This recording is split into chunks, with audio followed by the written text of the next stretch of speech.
Feel like lucid be my dreams. Said you steady love me, so I'm sure you know the means. It's like I'm living all inside a movie in a dream. Sequels to my life entirely up to me. Slowly suffocating, do you notice how it feels? Like baby, can you help me while I'm running through the field? Like hills that have the eye, but I do not think they see me. Even if they do, then I guess gon' have to kill me. Yo, chat, it's kind of a different angle for, because normally in the other ones we be watching, yo, they catch the motherfuckers. These motherfuckers have not been caught. Into it, please subscribe to see new stories for or the motherfuckers who, like, if something happened, a nigga who might have killed them or whatever, that nigga has not been caught. the Like, 6th of that year, Memorial Day weekend, right? So a lot of family and friends were gonna meet up and make big plans as it's the unofficial start of the summer. Two friends meeting up were 21-year-old Sophia McKenna and 20-year-old Spencer Mugford. They were heading to Groton, a town just south of New London, Connecticut. yo, I've never been official. Family and friends were gonna meet up and make. Were 21-year-old Sophia McKenna and 20-year-old Spencer Mugford. Yo, I don't know how niggas do this fish and shit, bro. I do not fuck with fish, bro, at all. Like, I don't even eat fish, bro. Like, yo, I think I have a phobia of fish or some shit. They were heading to Groton, a town just south of New London, Connecticut. Sophia had grown up in the area, had recently gotten her massage therapy license, and she enjoyed modeling on the side. Okay. Spencer was originally from Florida. He played football in Winter Haven. Later, the family then moved to Rhode Island, and he had recently begun attending the University of Connecticut. They had met while working in town, had dated, briefly, but remained friends when Sophia got back with her ex-boyfriend. Now, for whatever reason, the pair met up late on that Saturday night, right smack dab in the middle of Memorial Day weekend, and they were bubbling with excitement for their big plan. They drove, they parked. I'm gonna say this, hold on. I'm gonna say this though. Yo, immediately investigate. Where my shit go? Yo, if I'm the police, nigga, you immediately investigate the boyfriend, her boyfriend right now. Because what the fuck do you mean? To me, it sound like they probably broke up and she got back with her ex, but they were probably still like fucking with each other or some shit. Get off my dick, nigga. You ain't even go lie today, nigga.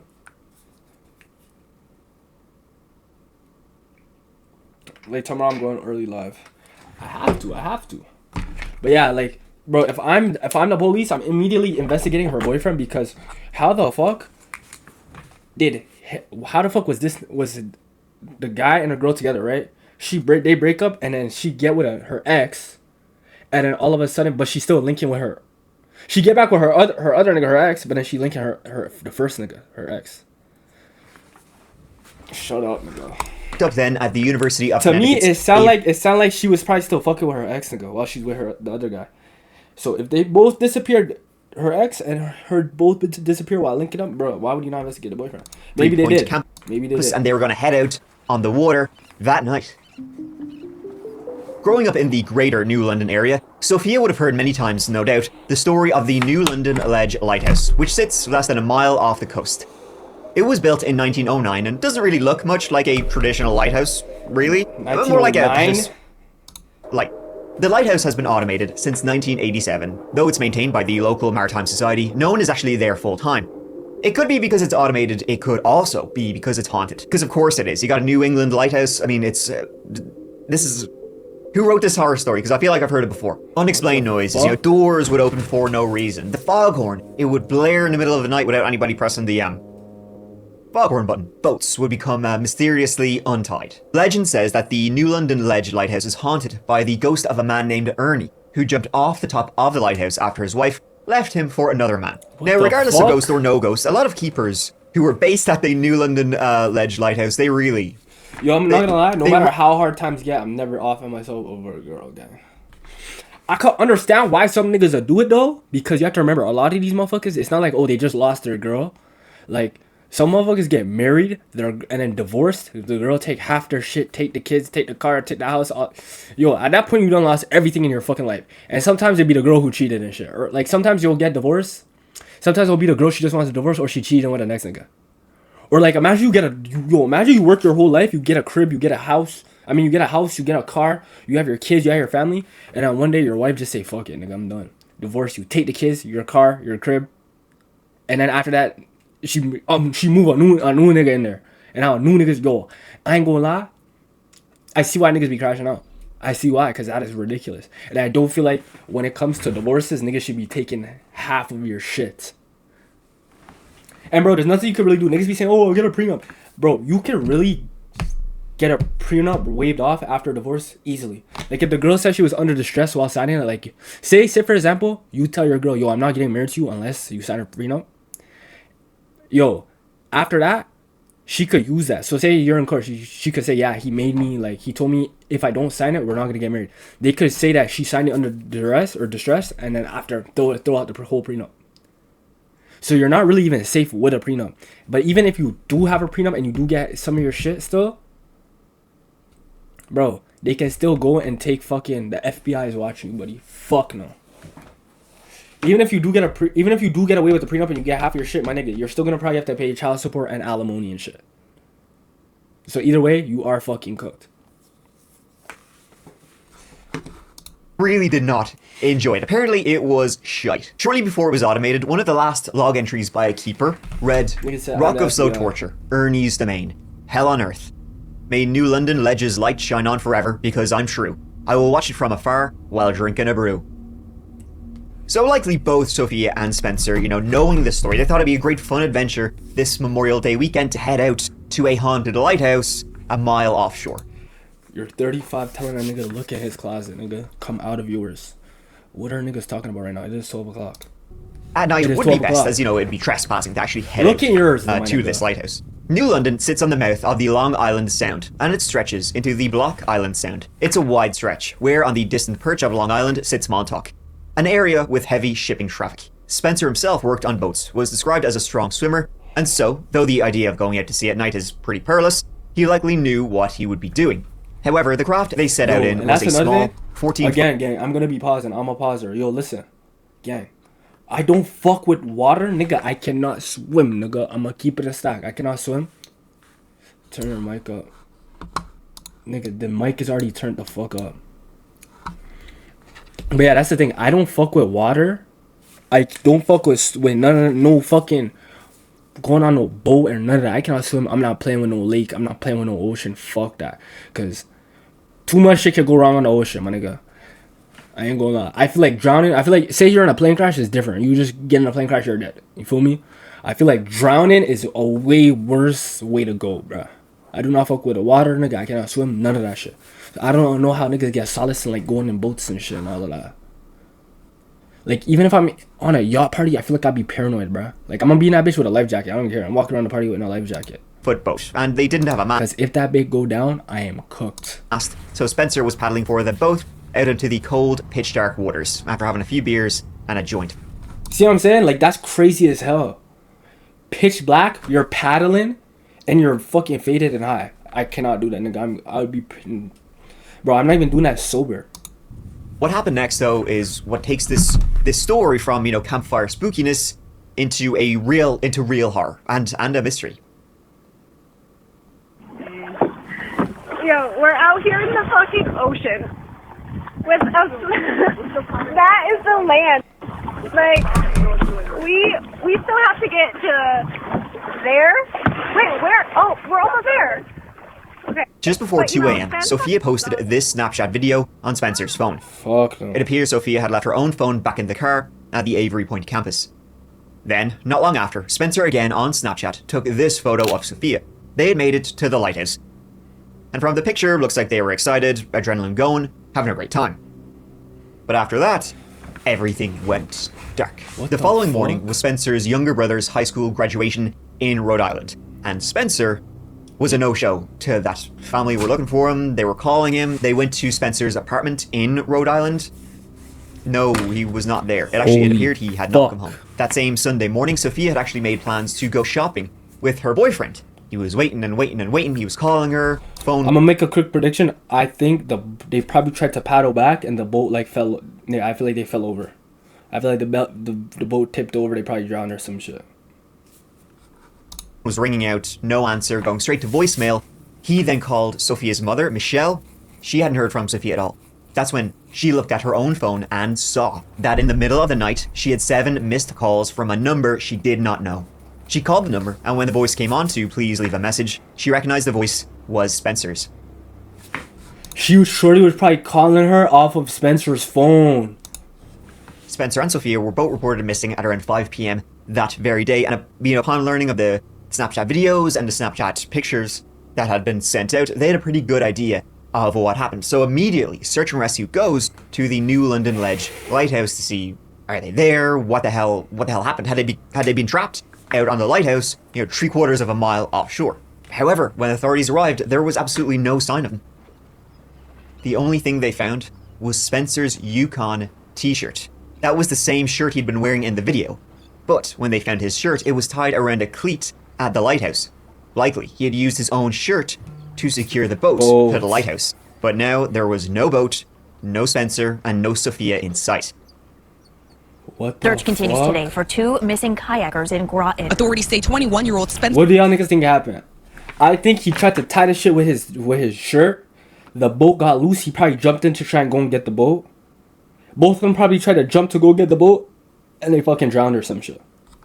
Mugford. And I don't think a nigga killed them because, bro, who the fuck would be over there on the fucking lighthouse that late trying to kill a nigga, bro? That sounds insane.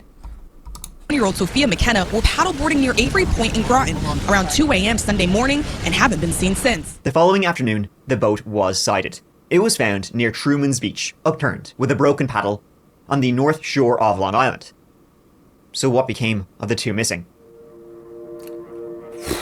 Holy fuck. It would be about 2 weeks before they would get an answer to that, and the answer they got would only solve half the mystery. On June 8, a fisherman spotted Spencer's body floating in the water. This was between a tiny little speck called Dumpling Island and the larger Fisher's Island, strangely enough, completely in the opposite direction from where the boat was found. You'd think the current would take them both in the same direction, but not in this case. An autopsy would confirm he had drowned. Wow. And Sophia? No one knows. To this day, all of these years later, no one knows what happened to Sophia McKenna, where she disappeared to. What really happened out on New London Ledge Lighthouse? We don't know. There's been plenty of theories over the years, of course, from foul play to kids. Bro, no nigga stumbled across these niggas. I think that they both went to go get the boat. He drowned. His body just happened to come back up to the surface or get washed away onto shore. Her, I think that she drowned too, but like her body just never came up on shore. They took her away. Stranger things have happened. However, what likely happened is that when they got out to the New London Ledge lighthouse, Spencer took off his t-shirt and he tied it around a cleat, tied it to the boat so that the boat wouldn't float away. He then took this Snapchat picture of Sophia. And then the ship probably got loose. He tried to jump in to go save the boat. They probably both jumped in to go get the boat and drowned. However, what he didn't know was that the boat wasn't tied well enough and began to slip away, because 5 minutes after this picture was taken, Sophia began to call her mom 7 times using Spencer's phone. Spencer then, strong swimmer, likely jumped into the water to try and grab the boat and bring it back, but already Yo, Buffcow, is it lagging? Let me know if it's lagging. exhausted after having paddled out there, he likely slipped under and drowned. That still doesn't answer Sophia's disappearance, though. She was not known to be a strong swimmer, so would she have gone after Spencer into the water to try and rescue him? Her family have said they don't think she would if she just was not comfortable on the water at all. So she had Spencer's phone, but why did she try call her mom 7 times and not call the authorities, not dial 911 even once? I mean, maybe they were there trespassing, they were there illegally, maybe she felt that they would get in trouble, but I feel like this would be worth getting in trouble for, and I feel like she would now this shit's getting kind of confusing, bruh. Nah, bro, I definitely think she jumped in there with the nigga to save the boat, bro. Cause what are the fucking chances that there's some random weird nigga who's just waiting at the fucking light post? Like, that shit doesn't even make sense, bro. I think that, bro, they popped out there, he tied the shit with his shirt, the shit got loose, they ran to get it. Probably know that. The only theory that anybody really has is that she likely slipped, on the edge. She slipped into the water, or she dropped the phone and tried to grab it. Somehow she ended up in the water, and she likely drowned as well. But again, her body, it's never been found. This many years later, though, it's unlikely we will ever get an answer to this very disturbing, unsolved mystery. Holy fuck. What did I say? That, bro, I do not fuck with the water, nigga. I cannot swim. It's good. I bet. Marshall Iwasa was a 26-year-old man originally from Lethbridge, Alberta, Canada. His disappearance was very strange. Canada, nigga? Canada? Hold on. Sinister, and also appears to be linked to a few other strange and horrifying events in the Pemberton area, which is in British Columbia. Marshall had a close relationship with his family, but at the time of his disappearance, he'd been acting quite strangely. He hadn't told anybody that he had just dropped out of his computer science course that he'd been studying in Calgary. He'd stopped paying for his phone bill, and on November 17th, 2019, Marshall Iwasa was seen for the final time. What the fuck? That day, he was in his mom's house in his hometown of Lethbridge. She was having some computer difficulties, so he had travelled from Calgary to go and help her out. And then he said, while he was back home, he had to go get some computer equipment from a storage unit in the town of Lethbridge he shared with his sister, before returning home to Calgary, where he was living. After helping his mom out with the computer difficulties she was having, he went to this storage unit, but was unable to access it. He was trying multiple times to access the storage unit in Lethbridge. He only managed to gain access to it at around 6 a.m, but it appears this storage unit was the place was very just likely closed throughout the night. But Marshall would have been aware he couldn't access the storage unit in the middle of the night, so he was determined to get into it until he was ultimately forced to wait. So he goes into this storage unit where himself and his sister had been storing some stuff and some computer equipment and technology pieces and so on and so forth. He stayed in there for about 2 hours before leaving at 8:30 a.m. After that, no one knows what happened to Marshall Iwasa. But whatever he gathered from that storage unit, he wasn't taking it back to where he lived in Calgary. In fact, after that, he vanished. His family, they reported him missing, but no one had any clue what had happened to Marshall Iwasa. That was until about a week passed. What the fuck? 12 hours by car away, in Pemberton, British Columbia, deep in the mountains, his truck was found burnt out completely by some hikers. Like nothing more than debris was left inside. Most of Marshall's stuff had been in there. Computers, an Xbox, his passport, all found in the truck. Whoa. But absolutely no sign of Marshall. The hiker who found the site wrote, I'm not gonna lie, he got killed. The other one, remember I was saying, the other one, they drowned and shit. This nigga got killed, bro. On Facebook, when we arrived, we came onto quite the scene. There was a burnt out pickup truck that smelled very fresh. In addition, there were possessions thrown all over the area, including 2 passports, 3 smashed cell phones, a smashed laptop, ID cards, toiletry bags, and clothing. It felt like a crime scene and had a very eerie feeling. We turned around and left, deciding not to hike to the hut with a fear of walking into something. Now, the scene just north of Pemberton, deep in the woods, it wasn't actually reported to the police until 2 days had passed. The hikers had no cell service. That's how deep in the woods this was. How Marshall's truck even got out there, had he taken it out there? No one had any sort of clue. And Marshall Iwasa had absolutely zero ties to this Pemberton area and Kamloops, this whole area. The police cordoned off the scene at the end of a remote logging road. And it was bizarre. There was not one, but 3 cell phones smashed. Clothing was found scattered around the truck. But not all his items were found. His wallet was missing. The phone he had been using at the time was missing. And some items that were found were not Marshall Iwasa's.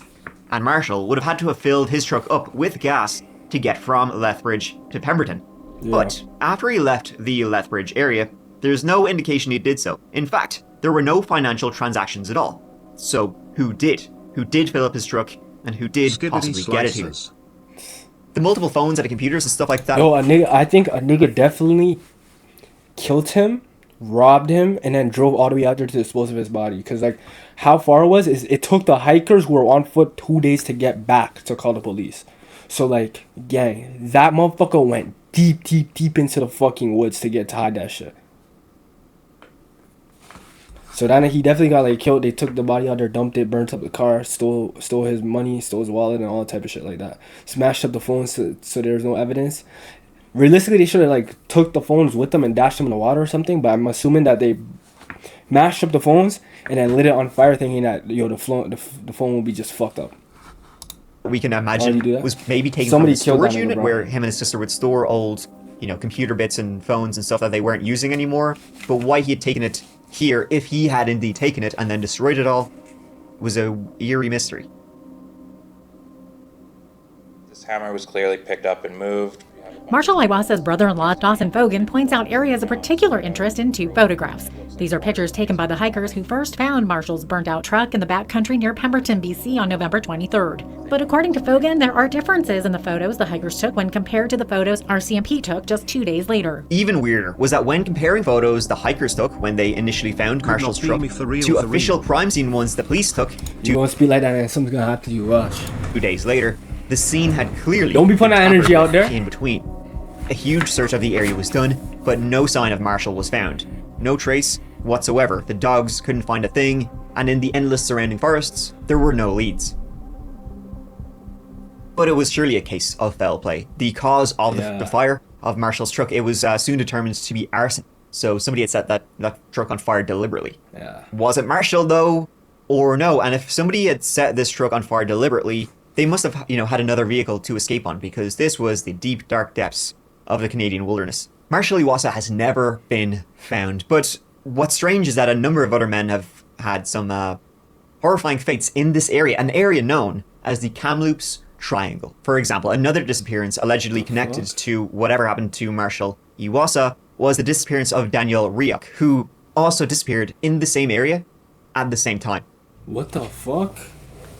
Wait, what? Daniel Ryuk was a 29-year-old man found wandering along the side of the road on November 25th, 2019. The same day, police discovered Marshall's truck. This was in Squamish, close to Pemberton. He was picked up by police allegedly intoxicated and not dressed for the icy November that it was. The police picked him up and they dropped him off at the house of a relative. But later on that same day, he left and he vanished. He was seen later at a Tim Hortons in Squamish, but then never again. The next day, Daniel Ryuk's car was found just by the side of the road. Allegedly, one of the doors was open and the engine was on. The car was just there idling. Wasn't believed Daniel left that car there. Tim Hortons. Daniel wasn't reported missing until the following January. Following January, two nigga? strange disappearances in the same set of valleys pretty quickly, and both men were sort of similar, both around the same age. But the real strange links between the two men would start to pop up in these Facebook groups set up to talk about what could have possibly happened to Marshall and to Daniel. And one person would chime in saying they'd seen both Marshall and Daniel at a bar. The bar has since closed. The bar was called That Irish Place. This was in Squamish. The person who commented this knew Daniel, and then I guess they must have, later on recognized Marshall. But Marshall and Daniel were not alone. They were allegedly with a third person who was... They only describe him as being very scary looking. The three men were in the bar, sitting around having a couple of beers, but both Marshall and Daniel looked... A nigga pulled off a double homie? Whoa. But still, they're okay. If you're the police in a situation, why don't you go and search through this nigga right here, his phone? Because mind you, he's 12 hours away from his crib. He drove far to be over there. So there had to have been a reasoning for him to go over there. He had to message somebody, link up, some sort of conversation. This nigga didn't. I don't think this nigga just got up, picked up his shit, and drove over 12 hours. Nobody does that, bro. So I think there was some form of communication. They talked about something, whether it was let's hang out, whether it was let's just you owe me money. There was some form of somebody he had to have talked to that got him to drive all the way over there. You know what I mean? So if I'm them niggas, I'm going through all his phones and his recent calls and all of that shit, bro. Intimidated, scared, and they were following this guy's orders and just doing whatever he wanted them to do. Then later they went out to Marshall's truck, which was parked out front. I'm very sure it was Marshall's truck in the parking lot outside That Irish Place in November 2019. Marshall, Daniel, and the scary dude were sitting in it for a couple of hours. I went outside for a cigarette, and Daniel asked me for one. I asked him what those two dudes were doing sitting in the truck for hours, Marshall and the scary man. Daniel said, "I think that guy is going to kill us." I did not take him seriously. Daniel and Marshall both go missing under very strange circumstances. What the fuck you mean you don't take that nigga serious? Daniel was from that area, Marshall's truck was found in that area, and then you have a witness now saying they saw them both with some scary guy. Then the links get even weirder when it would be revealed that some of Daniel's items were found at Marshall Iwasa's burnt out truck. Cooler was there and some clothing was there. The cooler was Daniel's, but strangely it had the name Cody Lewis written on it. Seems he was a relative of Daniel's who lived in Squamish. Okay. The initial pictures he's probably borrowing it of Marshall's truck when the hikers found it taken on November 23rd, and then the pictures taken 2 days later by the police on the 25th show discrepancies. And Daniel this doesn't make sense though, because even say you killed both of these niggas, right? Say you killed them both. Why would you just leave their items there? Why would you not burn their items in the fire in the car? It doesn't make any sense. Why would you just leave evidence out like that? They definitely got killed. I think they definitely got killed. I just don't understand how this nigga even ends up 12 hours away from home. Imagine the hikers were in on it. I don't know, bro. Cause that wouldn't even make sense. Because if the hikers were in on it, why would they call the police? Nobody. You have to remember, the hikers found this, and it took them 2 days. This is how far into the woods this shit was. They were hiking. It took them 2 days to get back to go and tell the police, like to get back to like civilization. If I'm a hiker and I'm helping kill a nigga, bro, if it's taking you 2 days to get over, why would they even call the police and tell the police? Who the fuck was gonna find that? Only a hiker will be able to even find that shit in the first place. If I'm in on it, I'm not even. Why would you even call the police? You're just gonna say nothing. You would just leave it. Cause who the fuck else is even going out there? That's 12 hours. 12, bro. Not 12 hours. It took them 2 days to get there and to get back from that location. At that point, you just leave it. Oh, what the what? If I did it, I'm like, fuck it, leave it there. Who the fuck is gonna find that? Appeared on the 25th. Had Daniel gone to Marshall? If the hikers didn't say anything about this shit probably wouldn't have been found for like years. Nobody's going that far into the forest. It took them 2 days to get back. A truck to leave some items there, mess with the scene for some reason. Who knows? But Daniel remains missing to this day. A number of people have come forward, urging the RCMP and whoever's in charge of these, two missing persons investigations to classify them as criminal investigations. That they were both met, they both met foul play.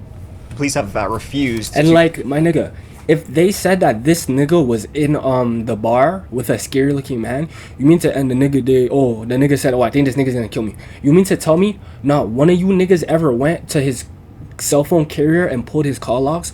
None of the police went and checked the cameras of the fucking bar establishment. None of you niggas went to check surrounding area cameras to see, who could have possibly have been in the car with them? What direction did they go? Were multiple people in the car? Like, how do you not check anything to see any of this? Why don't we pull these niggas' call logs, see who the fuck they were calling and messaging?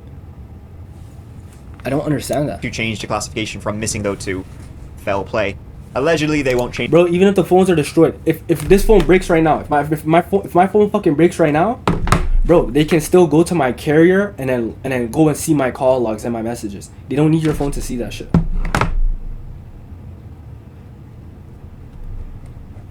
They might need your phone if they're looking for like messages on specific apps, because some apps, some companies, they won't give them the information. So certain companies, like I think Apple is one of the companies. How are they gonna know how are they gonna know who the carrier is? Because my nigga, if I die, I'm not even saying that. If someone dies, bro, they can just go to their credit history or go to their. They could either just go to their family and ask them, what company is this motherfucker with, or they could just go to their card statements, their credit statements, and see who the fuck they bought, who they're in a plan with. Who do they have a phone plan with? Who they can just find this? They can just find that out immediately.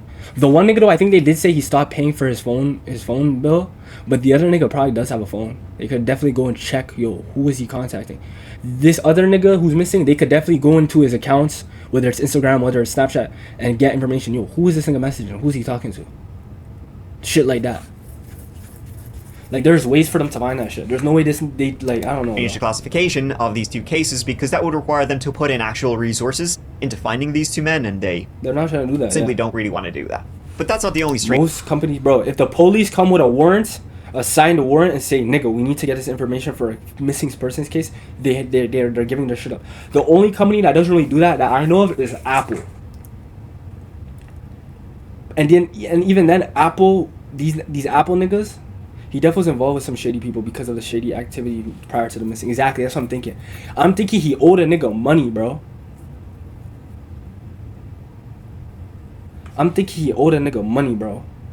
Because he dropped out of school. He stopped paying his phone bill. Like, I think the nigga owed niggas money. He didn't have bread. He owed niggas money. Some shit had to have happened. Strange case that has occurred in this area. 3 months earlier, in August 2019, 2 men were found dead in an area called Spence's Bridge. This is about 3 hours east of Pemberton. They had last been seen in July in Vancouver City. Their names were Ryan Yo, Robicher what is going on and in Canada? Why are so many niggas going missing, bro? Richard Skur. The RCMP have said they believe criminality is involved, but haven't said any more. Richard had a criminal history and there was likely gang activity. You have another 2 young men murdered in the same area. That's what people really have begun to think, that Daniel and Marshall somehow got involved with. So there's a fucking quadruple murder in that same area. Some bad people, some killers out Yeah. there. And 2 other men are missing in the same area under creepy circumstances. One was Ben Tyner, last seen in January of 2019. A cowboy from the United States who had traveled all over the world working on ranches. And lately, he had begun working on a ranch not far from Spence's Bridge. He set out on his horse one day into the hills to look for some missing cattle. Who knows what he found, but 2 days later, they discovered Ben Tyner's horse, fully saddled, terrified, walking along the side of the road. But there has been absolutely no sign of Ben Tyner. Another man who disappeared in this same area is somebody who I actually talked about before. I think it was in like part 1 of the Darkest Disappearances. That was Ryan Stuka. He vanished from Kamloops, which is again in the same area, in February 2018 after leaving a house party. Yo, that's what I'm saying. Like, that's what I'm saying. Bro, the nigga literally said they seen him in the bar with fucking... It was the 2 guys who went missing, and there was a guy with them that looked scary. You're telling me the bar establishment has no cameras? There's no traffic cam seeing them entering or leaving that building? Like, there's nothing? Like, I don't know. And now they're saying there's like 6 niggas here who went missing. Like, what the fuck is going on? In the middle of the night, and he just vanished from this town. Nobody's ever had a clue about what happened. I'm telling you, I think they're killing niggas, and there's a spot there that they're hiding the bodies, bro. Because, like, you have to understand. Like I said, it took the hikers 2 days they found the car here. It's so far away from civilization, it took them 2 days to walk back to even go and get service to call the police. So yeah, if niggas are getting killed, that's the ideal place to put them niggas. You put them far, who the fuck is gonna go all the way down there to find it? Mind you, and all those other niggas that we just mentioned were missing. That's like 5 other niggas. They only found these 2 niggas because of the car that was burnt up. So to me, it sound like they had been killing niggas and bring them all the way down there. And they just so happened to find their car. Mind you, they haven't even found the bodies of those 2 niggas yet. So we don't even know, like... So in this short amount of time, that's a lot of they're killing niggas and bring them over there and bury them or some shit. Men going missing or being found dead in pretty eerie circumstances. This part of Canada, it's big and it's wild. It feels like there's definitely something more going on, though, than people just getting lost going out for a hike. I mean, in Marshall's case, there is certainly something more going on here. Car didn't burn itself down. Daniel didn't, leave his own car there by the side of the road. And those 2 men didn't shoot themselves dead. It certainly feels like there's something eerie and disturbing in those deep, dark woods. Something, baby, I like just how you blushing.